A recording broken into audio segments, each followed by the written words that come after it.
નમસ્કાર, નમો નમઃ. કેમ છો બધાય? મોજમાં, આનંદમાં, લહેરમાં તૈયારી કરતા હશો ને બગડા સટી બોલાવતા હશો. જી હા મિત્રો, છે પરિચય મંદિરમાં દેવોને મારો ને મસ્જિદમાં ખુદા પણ મને ઓળખે છે. નથી વ્યક્તિત્વ કોઈનાથી છાનું મારું, જેટલા ઓળખે છે બધાય તમારા પ્રતાપે ઓળખે છે. હું અભિષેક દવે, ગુજરાતની નંબર 1 ધ દિવાલીપુરા યુથ ચેનલમાં આપ બધાનું હાર્દિક સ્વાગત અભિવાદન કરું છું. મિત્રો, જો પહેલી વાર આવી ગયા હોય આપણી આ ચેનલની અંદર તો જરૂરથી સબસ્ક્રાઇબ કરી દેજો, તમારા મિત્રોને શેરડી કરી દેજો અને તમે લાઈકડી કરી દેજો, જેથી મને મોજડી આવે અને આવા નવા વિડીયો લઈને હું આવું. મિત્રો, આજનો વિડીયો છે એમાં છે અર્થ વિસ્તાર. હવે મોસ્ટ આઈએમપી ટોપિક છે અર્થ વિસ્તાર. હવે હું તમને આને અર્ધ વચ્ચે એવું કહેતો જવાનો છું કે આટલા ચેપ્ટરના અર્થ વિસ્તાર કરજો, અને હું જે અત્યારે તમને આપવાનો છું એવું બની શકે કે તમારી જો દિવાળીની પરીક્ષા ગઈ હોય તો એમાં આમાંથી અર્થ વિસ્તાર એકાદો હશે. મને નીચે કોમેન્ટ કરજો. જો તમારા સ્કૂલમાં રાઉન્ડ ટેસ્ટ લેવાતા હોય તો આમાંથી એકાદો અર્થ વિસ્તાર તમારામાં હશે, મને કહેજો નીચે કોમેન્ટ કરી. જો કદાચ તમારી સ્કૂલની અંદર એકમ કસોટી લેવાતી હોય તો આમાંથી અર્થ વિસ્તાર હશે, જોઈ લેજો. હવે ભવિષ્યમાં સેકન્ડ ટર્મ આપણે જે એક્ઝામ દેવાની છે ઈ પરીક્ષા હોય, એકમ કસોટી આવતી હોય, રાઉન્ડ ટેસ્ટ આવતો હોય કે બોર્ડની એક્ઝામ આવતી હોય, એની અંદર આવામાંથી અર્થ વિસ્તાર જોવા મળવાની પૂરી શક્યતાઓ, સંભાવનાઓ છે, જે તમે હમણાં જ જોશો વિડીયો એટલે ખબર પડશે. ને કેટલા ચેપ્ટર કરવાના છે એ પણ કહેતો જાઉં છું. એનાથી જાજા ચેપ્ટર ના કરતા બધાય કેટલું કરવાનું છે ને ઈ કે છે. હું ઊંધો છું, હું શું ન કરવાનું નહીં કહીશ. હું શું ન કરવામાં એમાં તમારો 50% કાર્યભાર હળવો કરી દઈશ. એક તો બધું ઓપ્શનમાં ને એમાંય 50% ઓપ્શન આપી દઈશ, એટલે તમારે કરવાનું ટચુકડા જેટલું. અને માર્ક કેટલા? તો કે 80 માર્ક. જોઈજો રમઝટ, જમાવટ જોઈજો. આગળ પહેલો શ્લોક છે સેવિતવ્યો મહાવૃક્ષઃ ફલ છાયા સમન્વિતઃ યદિ દૈવાત ફલમ નાસ્તિ છાયા કેન નિવાર્યતે. આપણે ફળ અને છાયા વાળા વિશાળ વૃક્ષનું સેવન કરવું જોઈએ. જો કદાચ ભાગ્યવશાત એમાં ફળ નથી આવતા તો છાયાને કોણ અટકાવી શકે છે? આ શ્લોક મારા વાલાવ કરજો. પહેલા શું લખવાનું, અર્થ વિસ્તાર લખવાની તમને ટ્રીક ખબર છે? કેમ લખાય?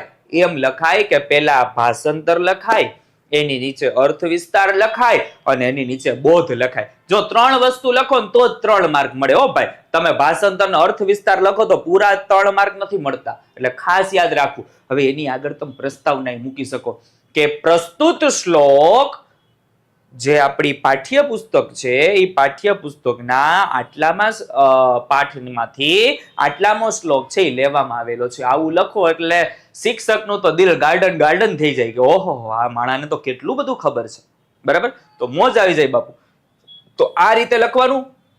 બીજો મહત્વનો શ્લોક એવો છે ચતુર્વિધા ભજન્તે મામ ભવંતો સુકૃતિનો અર્જુન આર્તો જિજ્ઞાસુરર્થાર્થી જ્ઞાની ચ ભરતર્ષભ. કે હે ભરત વંશના શ્રેષ્ઠ અર્જુન, પીડાયેલા, જિજ્ઞાસુ, સંસારના પદાર્થોને મેળવવાની ઈચ્છા વાળા અને જ્ઞાની, આમ 4 પ્રકારના લોકો મને ભજે છે. ભગવાન કે આવા 4 પ્રકારના લોકો મને ભજે છે. એ 4 પ્રકારમાંથી આપણે પણ એક પ્રકારના છીએ. પેલું આર્ત એટલે દુખી, બીજું જિજ્ઞાસુ એટલે જાણવાની ઈચ્છા વાળો, અર્થાર્થી સંસારના પદાર્થને મેળવવા વાળો, અને જ્ઞાની. આવા 4 પ્રકારના લોકો. અને છેલ્લે પછી એમાં ધબો આપી દેવાનો. ધબો એટલે બોધ મૂકી દો એટલે થઈ ગયું. આગળ મહત્વનો શ્લોક કર્મણ્યેવાધિકારસ્તે મા ફલેષુ કદાચન મા કર્મ ફલ હેતુર્ભુ માતે સંગસ્ત્વ કર્મણિ. બાપુ મહત્વનો શ્લોક, દિલને આમ સ્પર્શી જાય એવો શ્લોક. કે છે તારો કર્મ કરવામાં જ અધિકાર છે, ફળની બાબતમાં ક્યારેય નહીં.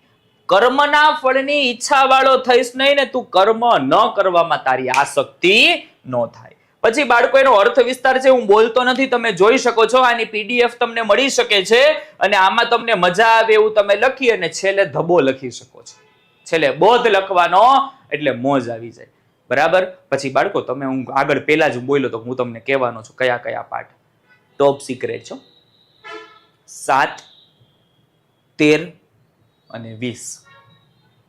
તમારી જૂની પરીક્ષા જોઈ લ્યો, ખાસ સાંભળજો. જૂની પરીક્ષાઓ જોઈ લ્યો, હમણાં જે રિસન્ટલી પરીક્ષા આવે છે એને જોઈ લ્યો, એકમ કસોટી લેવાની હોય એને જોઈ લ્યો, રાઉન્ડ ટેસ્ટ લેવાનો એને જોઈ લ્યો, જૂના બોર્ડના પેપર જોઈ લ્યો, અથવા તમારું જે બોર્ડનું પેપર આવે છે એ જોઈ લ્યો.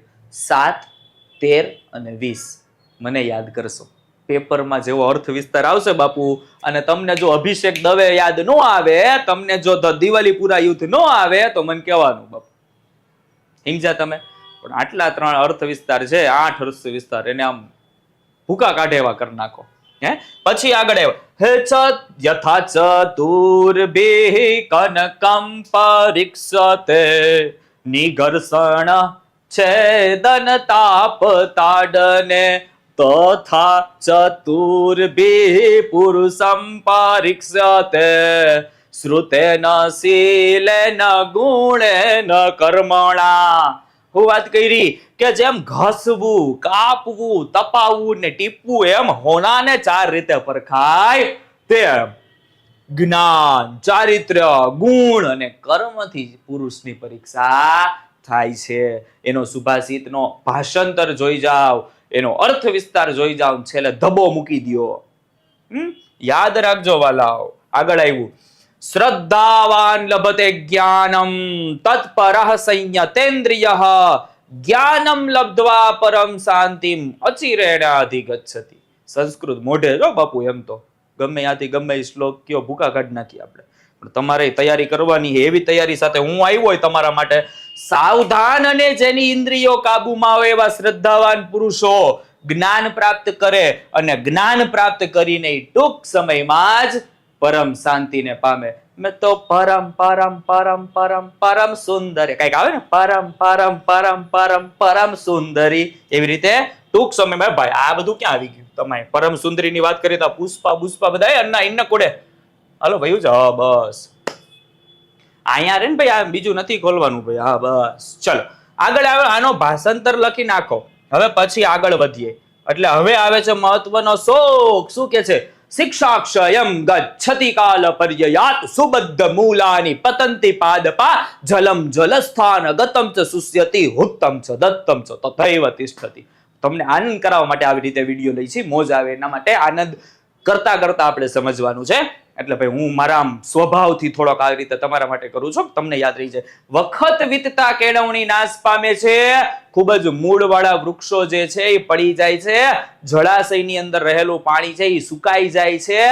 પરંતુ હોમેલું ને આપેલું એમનું એમ રહે છે. હોમેલું એટલે શું ખબર છે? ઓલા કોઈ બ્રાહ્મણો આવ્યા અને બ્રાહ્મણ મંત્ર બોલે હરિ ઓમ ઇદમ વિષ્ણુર્વિ ચક્રમેત્રેધા નિદધે પદમ સમૂઢમસ્ય પાગ્ગુસુરે સ્વાહા ઓમ ઇન્દ્રાય સ્વાહા ઓમ યમાય સ્વાહા ઓમ વિષ્ણવે સ્વાહા. આ જે સ્વાહા કે તમારા હાથની અંદર જે ઉત્દ્રવ્ય હોય, ઈ જે જવતલ હોય, ઘી હોય, ઈ તમે જે હવન કુંડમાં નાખો એને હોમેલું કહેવાય. અને આપેલું એટલે દાન આપેલું. તો કે આ મહત્વનો શ્લોક, એનું ભાષાંતર, અને એમાં છેલ્લે ધબો મૂકી દો અને પછીના શ્લોક ઉપર લઈ જાઓ.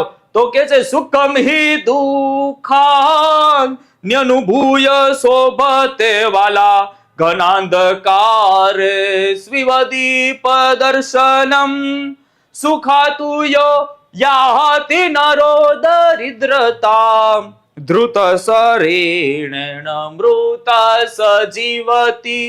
શું કે છે કે સુખ ખરેખર દુઃખને અનુભવીને શોભે. ગાઢ અંધકાર હોય એમાં દીવાનું દર્શન થાય. સુખમાંથી જે માણસ ગરીબાઈની અંદર આવી પડે છે, મતલબ જે કરોડપતિ માણસ છે એ રોડપતિ થઈ જાય છે. એરોપ્લેનમાં બેસવા વાળો માણસ સાયકલ લઈને આયલો જાય છે. ડાઇનિંગ ટેબલ ઉપર ચમચી લઈને ખાવા વાળો માણસ હેઠો બેહીને આંગળીયું ચાટે છે. નવા નવા કપડાઓ પહેરેલો માણસ ફાટલા તૂટલા કપડા પહેરવા માંડે છે. આ એવી વાત કરી કે જે માણસ સુખમાંથી ગરીબાઈમાં આવી છે, એને શરીર તો ધારણ કર્યું છે પણ જીવે છે કોની જેમ? મરેલાની જેમ.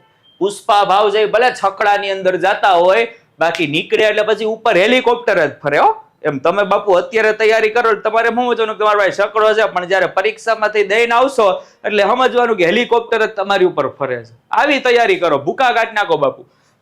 અને આગળ વધીએ. એમાં આનો ધબો લખવાનો, અર્થ વિસ્તાર લખવાનો, અને એમાં આગળ વધીએ. વજ્રાદપી કઠોરાણી મૃદુની કુસુમાદપી લોકોત્તરાણામ ચેતાંસી કોનું વિજ્ઞાતું. કે ભાઈ સામાન્ય લોકોથી ચઢિયાતી કોટીના માણસના મન વજ્ર જેવા કઠોર અને ફૂલ જેવા કોમળ હોય. આને કોણ સમજી શકે? એટલે આને કોઈ સમજી શકે નહીં. આનો અર્થ વિસ્તાર અને ભાષાંતર આપી દો બાપુ, એટલે ધડ બળાટીને ધાણા જીરું બોલશે. દિલમાં દિવાળી પૂરા થઈ જવું જોઈએ બાપુ. નીચે કોમેન્ટડી કરી દો, મોજ આવી હોય તો એ લખી નાખો, એટલે જેથી મને મોજ આવે ને આવી જ રીતે આનંદની સાથે બગડા સિટી બોલાવતા મસ્ત મજાના વિડીયો એકદમ નાના નાજુકડા કોમેડી સાથે ગીતો સાથે લઈને નવા અંદાજમાં નવા જુનૂન ને નવા જુસ્સાની સાથે મળતો રહીશ. ત્યાં સુધી બધાને થેન્ક યુ. નમો નમઃ.